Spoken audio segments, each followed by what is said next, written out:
ಸಿಕಂದರ್ ಸಿನಿಮಾಕ್ಕಾಗಿ ರಶ್ಮಿಕಾ ಮಂದಣ್ಣ ಅವರು ಪಡೆದ ಸಂಭಾವನೆ ಎಷ್ಟು ಅಂತ ನಿಮಗೆ ಗೊತ್ತಾ? ಗೊತ್ತಿಲ್ಲ ಅಂದರೆ ಸ್ಕಿಪ್ ಮಾಡದೆ ಈ ವಿಡಿಯೋನ ಫುಲ್ ಆಗಿ ನೋಡಿ.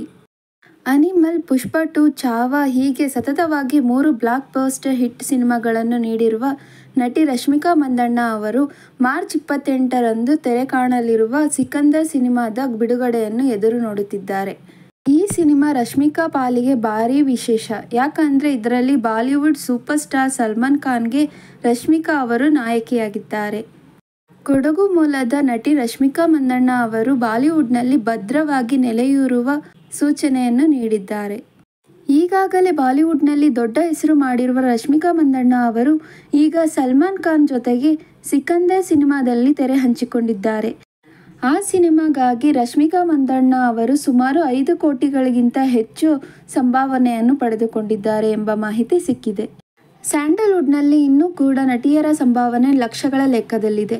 ಆದರೆ ಸ್ಯಾಂಡಲ್ವುಡ್ ಮೂಲಕವೇ ಬಣ್ಣದ ಬದುಕು ಆರಂಭಿಸಿದ ನಟಿ ರಶ್ಮಿಕಾ ಮಂದಣ್ಣ ಇವಾಗ 5 ಕೋಟಿ ರೂಪಾಯಿ ಸಂಭಾವನೆ ಪಡೆಯುವ ಮಟ್ಟಕ್ಕೆ ಬೆಳೆದಿರುವುದು ವಿಶೇಷವಾಗಿದೆ.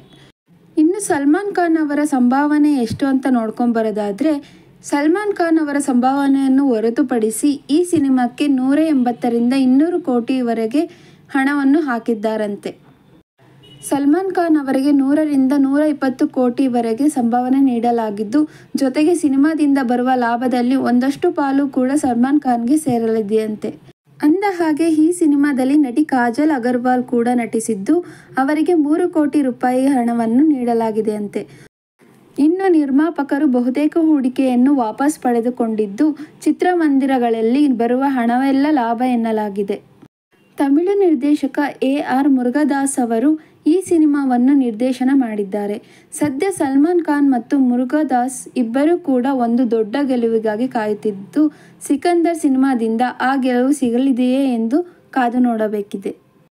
ಈ ನಡುವೆ ಸಿಕಂದರ್ ಮೂವಿ ರೀಮೇಕ್ ಎಂದು ಟಾಕ್ ಕೇಳಿಬಂದಿತ್ತು.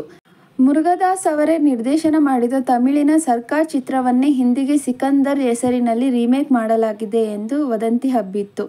ಆದರೆ ನಿರ್ದೇಶಕರು ಅದಕ್ಕೆ ಫುಲ್ ಸ್ಟಾಪ್ ಇಟ್ಟಿದ್ದಾರೆ. ಇದೊಂದು ಸಂಪೂರ್ಣ ಒರಿಜಿನಲ್ ಕಥೆ ಇರುವ ಸಿನಿಮಾ. ಪ್ರೇಕ್ಷಕರಿಗೆ ಹೊಸ ಅನುಭವ ಸಿಗಲಿ ಎಂಬ ಕಾರಣಕ್ಕೆ ಪ್ರತಿ ಸೀನ್, ಪ್ರತಿ ಫ್ರೇಮ್ ಕೂಡ ನೈಜತೆಯೊಂದಿಗೆ ವಿನ್ಯಾಸಗೊಳಿಸಲಾಗಿದೆ. ಇಲ್ಲಿ ಹೊಸ ನಿರೂಪಣೆ ಇರಲಿದೆ ಎಂದು ಹೇಳಿಕೊಂಡಿದ್ದಾರೆ.